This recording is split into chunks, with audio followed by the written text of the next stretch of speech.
అందరికీ నా నమస్కారాలండి. 8వ తరగతి English chapter 2 children at work ఇది వచ్చేసి supplementary reader it's so happened అనేటటువంటి సప్లిమెంటరీ రీడర్ బుక్లో పేజ్ నెంబర్ 9లో కాంప్రహెన్షన్ చెక్ ప్రశ్నల్ని మనం ఇప్పుడు చూడబోతున్నాం. అలానే పాఠ్యాంశం యొక్క చివరిలో ఉండే ప్రశ్నల్ని కూడా మనం చూడబోతున్నాం. 8వ తరగతికి సంబంధించి సప్లిమెంటరీ రీడర్లో ఉన్నటువంటి ఏవైతే పాఠ్యాంశాలు ఉన్నాయో ప్రతిదీ లైన్ టు లైన్ అనేది ఎక్స్ప్లెయిన్ చేయడం జరిగింది, సమ్మరీ ఇవ్వడం జరిగింది, అట్లానే క్వశ్చన్ అండ్ ఆన్సర్స్ కూడా ప్రొవైడ్ చేయడం జరిగింది. అలానే 8th క్లాస్కి సంబంధించి ఏవైతే గ్రామర్ టాపిక్స్ ఉన్నాయో అవన్నీ కూడా డీల్ చేయడం జరిగింది. ప్రతిదీ కూడా మీకు సింపుల్గా ఇక్కడ ఇవ్వడం అయితే జరిగింది. ప్రతిదీ మీకు ఇక్కడ కనబడుతుంది. తర్వాత వచ్చేసి ఏదైతే టెక్స్ట్ బుక్లో లెసన్స్ ఉన్నాయో అవి కూడా మీకు ఇక్కడ వివరించబడ్డాయి. అవన్నీ కూడా ఇక్కడ సింపుల్గా మీకు ఇవ్వబడ్డాయి. ఇవన్నీ కూడా మీకు డిస్క్రిప్షన్లో ప్లేలిస్ట్ లింక్ ఉంటుంది, అక్కడ నుంచి యాక్సెస్ చేయొచ్చు. లేదా సింపుల్గా మీరు 8 లింక్ అని కామెంట్ సెక్షన్లో అడిగినట్లయితే ఖచ్చితంగా నేను ప్లేలిస్ట్ లింక్స్ని మీకు ప్రొవైడ్ చేయడం అయితే జరుగుతుంది. ఇక చిల్డ్రన్ ఎట్ వర్క్కి సంబంధించి ఏవైతే ప్రశ్నలు ఉన్నాయో ఆ ప్రశ్నల్ని చూద్దాం. Velu stood on the platform but he felt as if he was still on a moving train. Why? Velu ఒక 11 ఏళ్ల అబ్బాయి తండ్రి పెట్టే బాధల్ని భరించలేక ఇంటి నుంచి పారిపోయి రావడం అయితే జరిగింది. ఇతను ఏం చేశాడంటే చెన్నై కన్యాకుమారి ఎక్స్ప్రెస్ ఎక్కడం జరిగింది. చెన్నై నగరంలో దిగడం అయితే జరిగింది. ప్లాట్ఫామ్ మీద దిగంగానే పోర్టర్ అరుస్తాడనమాట. అండ్ పక్కకి వెళ్తాడు. వెళ్ళిన తర్వాత కూడా అతనికి ఏంటంటే ట్రైన్లో ఉన్నటువంటి ఫీలింగే ఉంటుందన్నమాట. ఎందుకు? వేలు had run away from home. ఇంటి నుంచి పారిపోయాడు వేలు. బీయింగ్ ఏ స్మాల్ బాయ్ 11 ఏళ్ల అబ్బాయి. హీ వాజ్ న్యాచురల్లీ టైర్డ్, అలసిపోయి ఉన్నాడు, ఆకలేస్తుంది. And afraid of the ticket examiner. అంతేకాదు ఎక్కడ టికెట్ కలెక్టర్ అతను వచ్చేసి ఏమైనా పట్టుకుంటాడేమోనని భయం. ఈ lay down near the compartment door.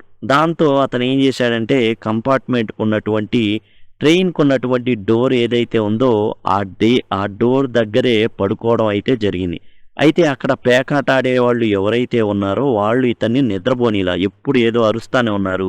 ఇతను భయపడి వేలు ఉలిక్కిపడి లేస్తానే ఉన్నాడు. He could not get over the feeling that he strange journey was over. నిద్ర పట్ల సరిగా నిద్ర లేదు, తిండి లేదు, మరి తాగడానికి నీళ్లు కూడా లేవు. టోటల్గా అతను అదిగాక ట్రైన్ జర్నీ చేశాడు కాబట్టి అలసిపోయి ఉన్నాడు. ఇంకా అదే ఫీలింగ్లో ఊగుతూ ఉన్నాడు అనమాట. ఇంకా ట్రైన్లోనే ఉన్న ఫీలింగ్ అనేది అతనిలో ఉంటుంది. జనరల్గా ఉంటుంది. ఎక్కువసేపు కనుక 4-5 గంటలు మనం ట్రైన్ ట్రావెల్ చేసినట్లయితే మనకు ఆ ఫీలింగ్ అనేది ఉంటుంది. What made him feel miserable? ఇక అతనికి చాలా బాధగా ఉండడానికి చాలా బాధగా ఉన్నాడు. ఎందుకు? Venu was alone. ఒంటరిగా ఉన్నాడు వేలు. టైర్డ్, అలసిపోయి ఉన్నాడు, ఆకలితో ఉన్నాడు, hungry. He did not have a ticket also. Ticket కూడా లేదు. So he felt miserable. కాబట్టి ఇతను చాలా బాధలో ఉన్నాడు. ఏంటి పరిస్థితి? అంత గందరగోళంగా ఉంది. అపాయమే, ఎక్కడ చూసినా అపాయమే, అడుగడుగున అపాయమే, ఆకలి, ఇవన్నీ కూడా అతను ఏంటంటే అటు నిద్రపోని ఇట్లా అటు ఏమీ చేయని ఇట్లా దాంతో చాలా బాధతో అయితే ఉన్నాడు. Velu travelled without a ticket. Why? Velu ticket లేకుండా ట్రావెల్ చేశాడు. ఎందుకు? How did he escape the ticket collector's attention? Ticket collector పట్టుకోకుండా ఏం చేశాడు మరి? Velu travel without a ticket because he had no money. అతని దగ్గర డబ్బులు లేవు కాబట్టి ఏం చేశాడు? టికెట్ లేకుండా ట్రావెల్ చేశాడు. He escape the ticket collectors notice because the ticket collector did not come to that unreserved compartment. Unreserved compartments ఏవైతే ఉంటాయో ఆ కంపార్ట్మెంట్కి టికెట్ కలెక్టర్ అందుకని ఏంటంటే ఇతను దొరకల. రిజర్వ్డ్ కంపార్ట్మెంట్స్లో అన్నీ చెక్ చేసుకుంటే టయానికే సమయం అయిపోయి ఉండొచ్చు. సో టికెట్ కలెక్టర్ ఏం చేశాడంటే రిజర్వ్డ్ కంపార్ట్మెంట్లో ఉండడంతో అన్రిజర్వ్డ్ కంపార్ట్మెంట్కి రాలా. దాంతో కంపార్ట్మెంట్స్ ఉంటాయండి. అన్రిజర్వ్డ్ అంటే ఉంటే ఖాళీగా కుర్చీ ఉంటే కూర్చుంటారు, లేకపోతే లేదు. రిజర్వ్డ్ అంటే ఏంటంటే కుర్చీని ముందే బుక్ చేసుకుంటారు, ఆ కుర్చీలోనే కూర్చోవాలి. కుర్చీ అంటే టేబుల్ ఉంటుంది, బల్ల ఉంటుంది కదా, దాని మీద ఇట్లా అంకెలు ఉంటాయి 1, 2, 3. బుక్ చేసుకునేవాడు నాకు రెండో చైర్ కావాలనేసి ముందే బుక్ చేసుకుంటాడు అనమాట. అక్కడ కూర్చుంటారు. కాబట్టి ఈ అన్రిజర్వ్డ్లో అలా ఉండదు. ఎక్కడం కూర్చోవడం, ఎక్కడ ఖాళీ దొరికితే, లేకపోతే నించోవడం. కాబట్టి టికెట్ కలెక్టర్ అన్రిజర్వ్డ్ కంపార్ట్మెంట్లో రాలేదు కాబట్టి దొరకల. Why had Venu run away from home? ఇంటి నుంచి ఎందుకు పారిపోయాడు? Velu had run away from home because of misdeeds of his father. తన తండ్రి చేసేటటువంటి చేష్టల వలన ఇతను పారిపోయి వచ్చాడనమాట ఇంటి నుండి. Who used to search all the money from him and his sister. వేలు ఏం చేసేవాడంటే పొలానికి వెళ్ళేవాడు, అక్కడ ఉండేటటువంటి కలుపు మొక్కల్ని పీకేవాడు. ఆ తర్వాత ఎద్దులు ఏవైతే ఉంటాయో ఆ ఎద్దుల్ని మేపడం అనేది జరిగేది. వాటితో వచ్చిన డబ్బులు చెల్లెళ్ళు ఉండేవాళ్ళు, వాళ్ళ డబ్బుల్ని లాక్కొని తాగి పిల్లల్ని కొట్టేవాడు వాళ్ళ నాన్న. దాంతో ఇక భరించలేని, ఇంకొక రోజు ఇలా జరగడం అనేది నేను భరించలేనని అక్కడి నుంచి పారిపోవడం అయితే జరిగింది వేలు, మొత్తం కుటుంబాన్ని విడిచిపెట్టి. Why did he decide to follow the strange girl? ఇప్పుడు వచ్చాడు, అక్కడ కూర్చున్నాడు, ఇక ఎవరు ఏం మాట్లాడలా. గుంపులు ఉన్న జనాలైతే 100 మంది 1000 మంది ఉన్నారే కానీ ఎవరు పట్టించుకోవట్లే వేలుని. ఒక్క అమ్మాయి ఏయ్ అని పిలిచింది. ఎవరని చూస్తే చుట్టూ పైన చూస్తుంటే కనబడలా, తన హైటే ఉంది, ఓ బనీన్ క్లాత్లో ఉంది. ఇక ఆ అమ్మాయి ఒక్క అమ్మాయి పట్టించుకుంది. కాబట్టి వేలు agree to go after strange girl because he was hungry. ఆకలితో ఉన్నాడు ఈడు. And girl promise to get food for him. ఇక ఈ అమ్మాయి కూడా తనకేం చెప్పింది అంటే ఖచ్చితంగా ఫుడ్ అనేది ఇస్తానని చెప్పింది. కాబట్టి వేలు ఈ జయ అనే అమ్మాయితో వెళ్ళడం అయితే జరిగిందనమాట. యాక్చువల్గా తన దగ్గర డబ్బులు ఉన్నాయని కాదు, ఏంటంటే అతను కూడా అడగల నాకు ఆకలిగా ఉందని, కానీ పెయిన్ అనేది మొహంలో కనబడుతుంది. కాబట్టి జయకి ఆ ఆకలి పెయిన్ అంటే ఏందో తెలుసు కాబట్టి వేలుకి సలహా అయితే ఇచ్చింది, నువ్వు నాతో వస్తే పెడతా లేకపోతే లేదా అనేసి చెప్పేసి బయలుదేరింది అనమాట. ఆగల, వెనకాల చూసుకోవాలా. Can Velu read Tamil and English? వేలుకి తమిళ్ ఇంగ్లీషు ఈ చదవడం వచ్చా? How do you know? ఎలా తెలుసు నీకు ఆ విషయం? అంటే తాను చదువుకున్నవాడేనా? ఎలా తెలిసింది నీకు తమిళ్ కానీ ఇంగ్లీష్ కానీ వచ్చని ఎలా చెప్తావు? Velu could not read sign boards in English. ఇంగ్లీష్లో ఉన్న సైన్ బోర్డ్స్ ఏవైతే ఉన్నాయో అవి చదవలేకపోయాడు. But he read the Tamil sign on the central jail. కాకపోతే సెంట్రల్ జైల్ అనేటటువంటి ఏదైతే ఉందో తమిళ్లో అది మాత్రం చదవగలిగాడు. అంటే వేలుకి చదవడం వచ్చు, అది కూడా తమిళ్, ఇంగ్లీష్ అనేది రాదు. If you are not careful you will soon be counting bars there, the girl said. Jaya చెప్తుందనమాట, ఏంటంటే నువ్వు గనక జాగ్రత్తగా ఉండకపోతే కనబడుతుంది కదా సెంట్రల్ జైలు, అక్కడ ఊచలు లెక్క పెడతా ఉంటావు. What is she referring to? ఏం చెప్తుంది అంటే దేని గురించి చెప్తుంది Jaya? What does she mean when says if you are not careful? నువ్వు జాగ్రత్తగా ఉండకపోతే అంటుంది. అంటే దాని అర్థం ఏంటి? She says something little later which means the same, find that sentence. కొంతసేపు తర్వాత ఇట్లాంటి విషయమే ఇంకోటి చెప్తుంది. ఏంటది? అదే అర్థం వచ్చేటటువంటి సెంటెన్స్ చెప్తుంది. ఏదని she is referring to central jail. వెళ్ళి ఊచలు లెక్క పెడతాం అంటే సెంట్రల్ జైల్ అనమాట. అది జాగ్రత్తగా ఉండకపోతే నిన్ను పోలీసులు పట్టుకెళ్తారనేది. అంటే అప్పుడు చెప్తాడు, నేనేం తప్పు చేయలేదు కదా, నన్ను ఎందుకు పట్టుకెళ్తారని. She point out to Velu that doing wrong was not so important as escaping the police or getting caught. అంటే ఏం చెప్తుందంటే ఈ అమ్మాయి, నువ్వు తప్పు చేయకపో అది కాదు విషయం, పట్టుబడకూడదు, అది నువ్వు పట్టుబడకూడదు అంతే. The sentence is you don't have to do anything, just don't get card, that's all. ఏం చేయాల్సిన అవసరం లేదు, పట్టుబడ మాకు అంతే. నువ్వు కనుక నిన్ను పట్టుకున్నారంటే సెంట్రల్ జైల్లోకి వేస్తారు నిన్ను. కాబట్టి నువ్వు ఈ విధమైన పనులైతే అంటే డోంట్ గెట్ కాట్, పట్టుబడ మాకు అనేసి చెప్పడం అయితే జరిగింది. Where did the girl led Velu to? ఈ అమ్మాయి ఎక్కడికి తీసుకెళ్ళింది వేలుని? What did they get to eat? తినడానికి ఏం దొరికింది వాళ్ళకి? The girl led Velu to a marriage hall. ఓ మ్యారేజ్ హాల్కి తీసుకెళ్ళింది. ఆ మ్యారేజ్ హాల్ ఎందుకు తీసుకెళ్ళింది? కూర్చోబెట్టి తినిపించడానికి అనుకున్నాడు వేలు. కానీ కాదు, చెత్త కుప్పలో వేసేటటువంటి అట్టికాయలు, గారెలు, వడలు ఇలాంటివి ఉంటాయి కదా, అవి తినిపించడానికి తీసుకెళ్ళింది. What did they get to it? ఏం దొరికింది వాళ్ళకి అంటే they got some food from garbage bin. ఆ చెత్త తొట్టి నుండి కొంత లెఫ్ట్ ఓవర్ ఫుడ్ ఉంది. అంటే వాళ్ళు పాపం తినలేక, చాలా ఉండేసరికి తినలేక వదిలేసినటువంటి ఆహారం ఏదైతే ఉందో అది మాత్రమే ఉంది. What work did she do? Jaya ఏం వర్క్ చేసింది? జయ చేసినటువంటి పని ఏంటంటే ర్యాక్ పికింగ్. అంటే చెత్త ఏరి అందులో ఉన్నటువంటి చెత్త ఏరుకోవడం అనమాట. చెత్త అనేది చూసి దాంట్లో అవసరమయ్యే ప్లాస్టిక్ బాటిల్స్, పేపర్సు, ఏదైతే అవసరం అనుకుంటారో టిన్లు, అల్యూమినియం టిన్లు, ఇనుపయి, అలాంటివన్నీ కూడా ఏం చేస్తారంటే ఏరడం అనమాట. తర్వాత పేజ్ నెంబర్ 15 చూసినట్లయితే what materials are strange huts made out of. ఈ అమ్మాయి తర్వాత ఈ కళ్యాణ మండపం తర్వాత ఓ చోటుకి తీసుకెళ్తుంది. ఆ చోటుకి తీసుకెళ్ళినప్పుడు అక్కడ అన్ని గుడిసెలు ఉంటాయి. అవి వేటితో తయారు చేయబడినవి, విచిత్రంగా ఉన్నాయి. వేటితో తయారు చేయబడినవి అంటే the strange huts are made out of tin sheets, aluminium షీట్స్తో, అంటే తగరం అనమాట. టిన్ అంటే తగరం, జనరల్గా మనం అల్యూమినియం షీట్, తగరం షీట్స్, బ్రిక్స్ అంటే ఇటుకలు, వుడ్ కొయ్య, ప్లాస్టిక్ వీటితో తయారు చేయబడినవి. టైర్లు కూడా వేసి ఉంటాయి అన్నమాట. ఆ విధంగా దేంతో పడితే దాంతో అవి కట్టడం అయితే జరిగింది. వై డస్ వేలు ఫైండ్ దెమ్ స్ట్రేంజ్. వేలు ఎందుకని వాటిని చాలా వింతగా భావించాడు. స్ట్రేంజ్ అంటే వింత. ఎందుకు వింతగా భావించాడు? Velu find those huts strange because in his own village, వాళ్ళ గ్రామంలో ఈ హట్స్ ఏవైతే పూరి గుడిసెలు ఉంటాయో అవి మట్టితోనూ తాటాకులతో కడతారు.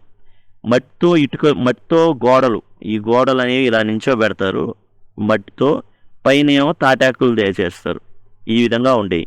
కానీ ఇక్కడ చూస్తే అవి తిన్నగా లేవు, ఈ విధంగా లేవు, వాలిపోయి ఉన్నాయి.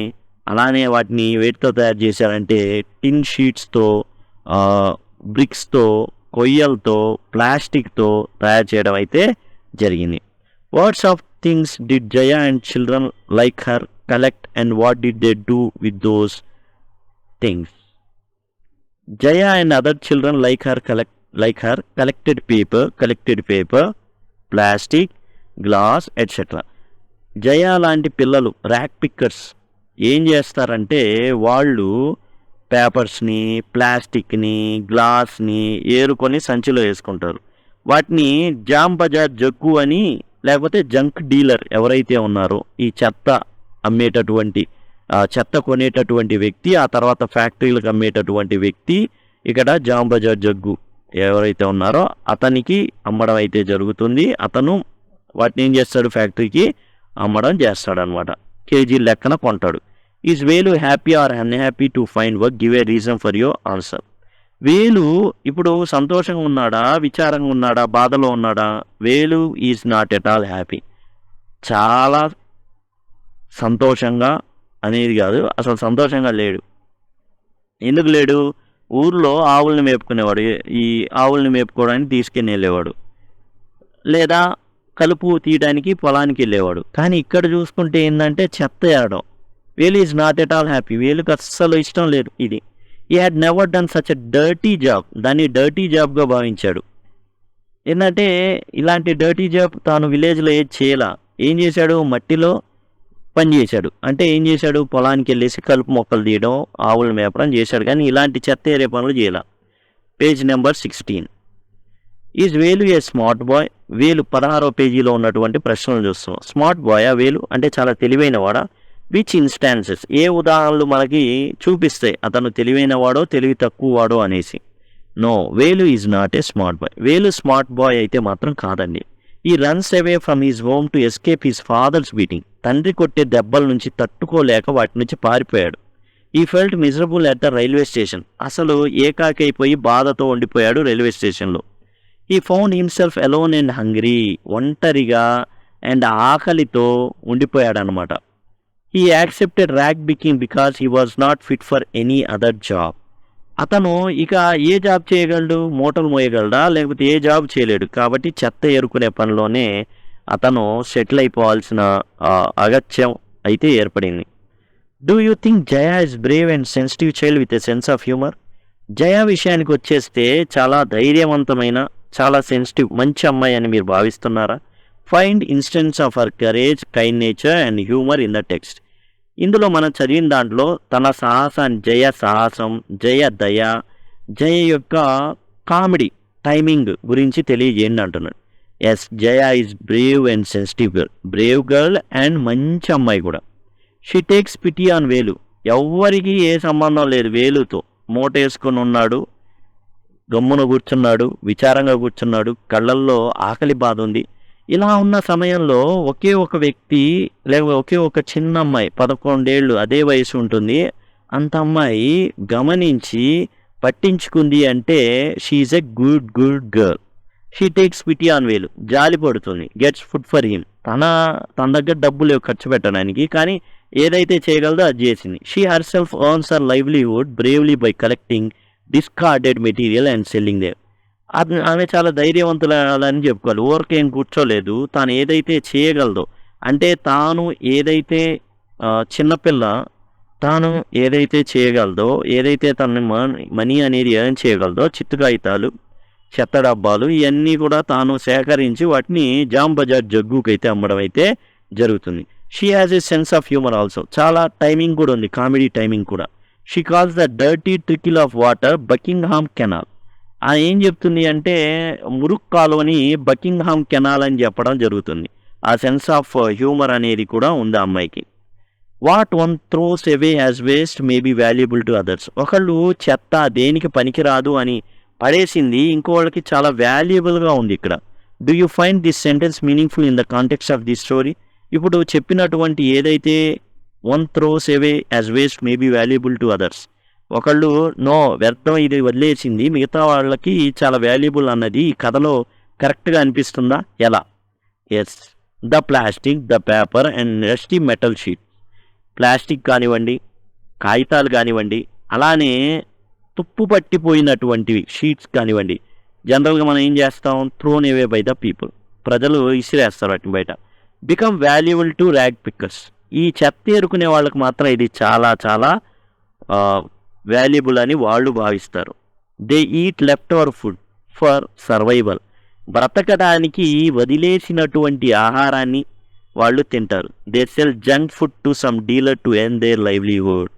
వాళ్ళు జంక్ ఫుడ్ని they sell junk food to some dealer to earn, junk food కాదండి, దే సెల్ జంక్, అంతే, జంక్ ఫుడ్ కాదు, junk. They sell junk to some dealer to earn there livelihood. వాళ్ళు ఏం చేస్తారు, ఏదైతే ఈ చెత్త ఉందో, జంక్ అంటే చెత్త, ఈ చెత్త ఉందో వాటిని డీలర్కి అమ్మేసి వాళ్ళు ఏం చేస్తారంటే పోషించుకోవడానికి తగినటువంటి డబ్బుల్ని పొందడం అయితే జరుగుతుంది.